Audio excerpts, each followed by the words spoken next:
you. Okay, I've only got 2 jokes, so let's get them out of the way, shall we? I used to be a brain surgeon, but I got struck off because I got confused with cauliflowers and brains. I turned one half of my patients into vegetables and the other half into a thinking man's garden. That's the first one. Joke number 2. If I had a penny for every nasal hair I've got on my nostrils, I'd be a millionaire by now, but it's unlikely I'd be able to breathe properly. That's it, no more jokes. Sorry. Okay. Rest in peace, Bob Marley. He's still dead. Now, this is a segue. The thing about Bob Marley is, he was a prolific shagger. He had 11 children. This is true, I'm not lying, but there was someone more prolific than Bob Marley at shagging. Do you know who that was? No? Genghis Khan, the 12th century dictator from Outer Mongolia, he knows. Yes. That means that he had like over 1,000 children. This is true. So that means that 1 in 10 people in the entire world are in the Genghis Khan gene pool. I know I am because of the eyebrows and him. But this is amazing because some of us could be related tonight. Not all of us, but some of us. And another thing that's amazing is it's Genghis Khan's birthday today, if he'd still be alive. Yes. So I'm going to wish him a happy birthday. You don't have to join in, but if you want to, please join in with me, sir, if you think that we may be related distantly. Possibly. Here we go. Let's get the key. Good. Happy birthday to you. Happy birthday to you. Happy birthday, dear Genghis, who I may or may not be related to, let's be fair. Happy birthday to you. Thank you for your energy. It's just you and me now. Thank you. But we have to remember, he was a cunt. Now, I know what you're all thinking. You're all thinking, what would happen if a stray pigeon flew in now? You are right, you. How would we deal with this dilemma? Well, don't worry, because I know what to do, because I'm not just a comedian, I'm a trained pigeon botherer. So you're in good hands with me. Now, if a pigeon flew in, what we do is we turn all the lights off, and we don't make any noise, just like this. Fantastic. Now, the pigeon thinks it's night time, and it goes to sleep, because they're not very clever. There, the pigeon is there, okay? And then you call me, and I come along with my little orange bag, my jumper, and you take the jumper and you put it on the pigeon like that. Make it nice and warm and soft and lovely. And then you very gently pick up the jumper with the pigeon and you put it in the bag like this. Way, oh, I'm joking. And then I take it home and add it to the other collection of pigeons that I live with. Yes. Now, there are any Buddhist monks here tonight? I don't know, maybe.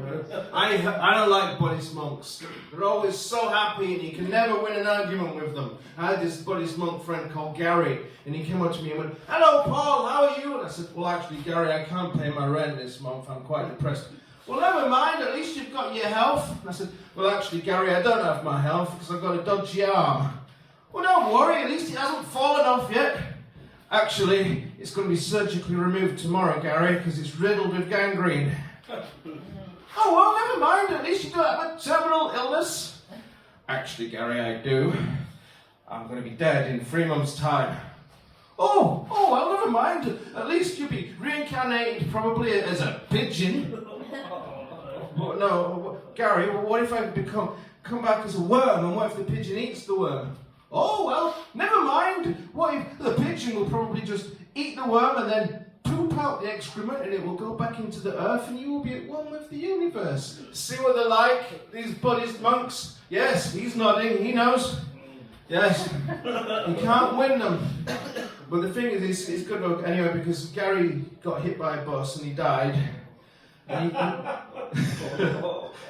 he likes that. And he came back as a piece of chewing gum. And he's stuck under that chair because that's where I put him. So hi Gary, thanks for joining us today. Yeah. Tinder dog date. Yes, I've been on Tinder again. I'm single, by the way, if anyone's interested. But something really strange happened. I got matched up with this really beautiful woman. Her profile was there, and she had this Chihuahua on her lap, and we had things in common. She liked Fleetwood Mac. She liked hairy Northerners. She liked casual sex, and she liked a long run in the park. So anyway, so let's call her Susan Hargreaves. Yeah, and let's call the dog Toto. Why not? So anyway, we decided to meet up in the pub. It was this pub. It was next door. It was fantastic. Well, it wasn't fantastic actually because I was like doing my best. I was trying to be charming. I was telling jokes. She didn't laugh once. Imagine that. And she went to the toilet for 20 minutes. And Toto, the little dog, jumped down and he was just looking at me. And I'm like looking at him and he's looking at me. And he came over and he just jumped on my leg. And he started humping my leg. And I was like, oh my God, what's going on? I tried to prise him off, but he was just going, "Rrrr!" He was so angry. So I just let him do his business. And he did do his business. And he ruined my trousers. And then Susan came back, and she just picked up little Toto and went out. But Susan, what about our date? And she said, what are you talking about? There was no date. I just bring little Toto along. I hook him up with strange guys when he feels randy. And she said, he thinks nothing of you. You're just a bit of rough. And I said, but Toto, is this true? And he just looked at me. He went, rough. Fantastic. Thank you. What have I got now? Monkey Shakespeare. Good. So you've all heard the phrase that if you leave a typewriter in a room with a monkey, it will type out the entire works of William Shakespeare, after a long period of time. Well, I wanted to know if this was true. So 12 years ago, I broke into London Zoo. I left a typewriter and some paper in there. Yesterday, I broke back into London Zoo to see what I'd come up with. And I've got the evidence. Yes. Here it is. This is what they came up with. Does anybody want to read this out? Go on, you read it out. If you're reading what I put, you may be weeing on your foot. Yes, it rhymes. But it's not Hamlet, is it? So it's not true. So now you know. Okay. One last thing I want to leave you with. There's another phrase that people say. I'm not trying to teach you how to suck eggs. It's very patronising because they're saying, I'm not trying to teach you to do something that you know how to do already. But no one sucks eggs, do they? Farmers used to. What? Farmers. Possibly farmers, but normally, normal people. I apologise for any farmers that may be here today. We normally fry eggs, don't we? And we scramble eggs. This is the normal way of eating eggs. We don't suck eggs. So if anyone ever says that to you, you can say, no.